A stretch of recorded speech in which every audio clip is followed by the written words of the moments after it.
Hey, do you guys remember that one video I made about a gaming revolution? Probably not, but let's just say that it seems like we kind of are in a gaming revolution.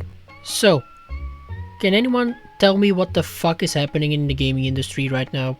Some of the biggest names in the industry seem to be battling it out to earn the prestigious title of most out of touch asshole. They're all winning. For the last few weeks, social media, especially Twitter, has been a total shit show. Watching this has been absolute cinema, and at the same time it's unbelievably worrying. So, with that being said, let's take a closer look at the disaster that the AAA market is right now, because there have been some serious incidents in a very short time span. Can you guys hear that? Who the fuck is that? We begin our adventure at Escape from Tarkov. Let's just cut to the chase, shall we? The company behind Escape from Tarkov were releasing a new PvE mode for players to enjoy. Wow, that's so nice of them. And that for only $250? What a deal! Yes, you fucking heard that right. $250 for a PvE mode and some extra small features that we'll talk about soon. You know what else costs $250?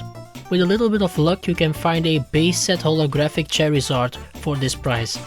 If I just now would sell mine, I would be able to buy one DLC.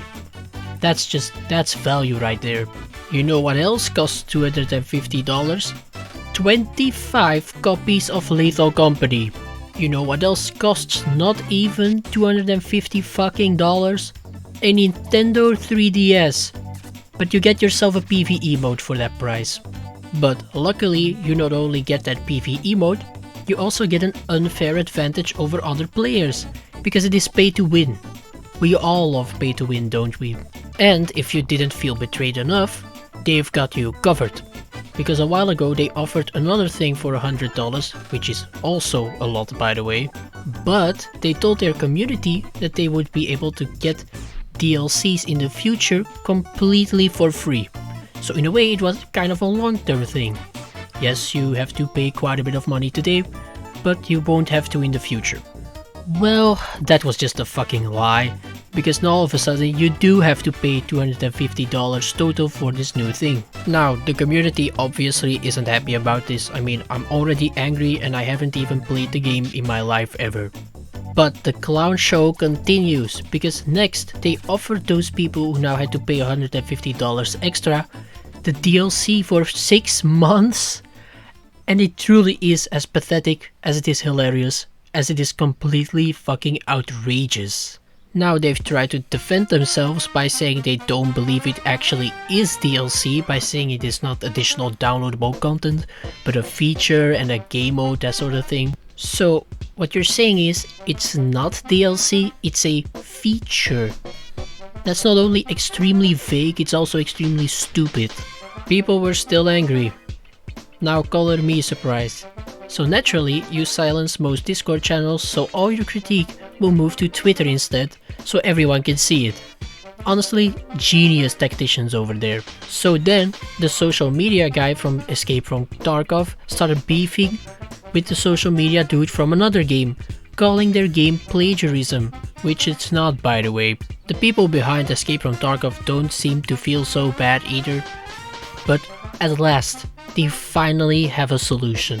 But really, the scientists at the company really were not cooking with this one though, because they tried to make up for it using more pay-to-win shit.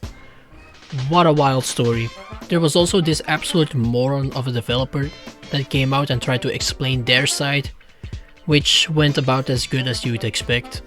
He then tried to compensate, not apologize though. They finally gave up on this absolute disaster by releasing it for free for those who paid for that $100 edition. Some things are left pretty vague still, while other things were flat out removed. Hopefully this is where it ends for Escape from Tarkov fans, because those guys just completely destroyed their entire reputation. Now enough about that shit show, and on to the next, because the Helldivers 2 situation was honestly so sad. The game was unlisted from more than 100 regions around the world after a horrible decision made by Sony. Without the actual developers from Arrowhead having any say in this decision, Sony forced players of the game to make a PlayStation account in order to play the game. Now there are a few reasons why this is bad. Firstly, there is no reason for people to have to make this account in the first place, because why would you have to do that when you play the game on Steam? Secondly, we're all just so tired of having to make 5 quadrillion accounts for every single thing we want to do online, and especially when you didn't have to at first. Another reason is that not every single place on Earth has access to that PlayStation network, so they can't even connect their accounts, even when they previously paid for the game. And lastly, it was for security reasons, I heard. But let me tell you what, this shit is not secure at all. Everyone first got mad at the Helldivers developers and not immediately Sony, because they made the game without realizing that this wasn't their fault at all. People were telling each other to review bomb the game, which definitely happened, even getting a little bit of support from the actual CEO of Arrowhead. Sony did reverse the decision, which is great. Honestly, the Helldivers community is so impressive. This proves that we can take matters in our own hands, because at the end of the day, we are the reason they are successful. The reviews are getting better again, but today I woke up to a very sad announcement. Apparently the CEO of Arrowhead, who supported the community here, has been fired by the buffoons at Sony. Clearly they couldn't stand that their community and developers had a great relationship, so they just fired him. Honestly, Sony, you guys are one of the biggest pussies in the entire industry.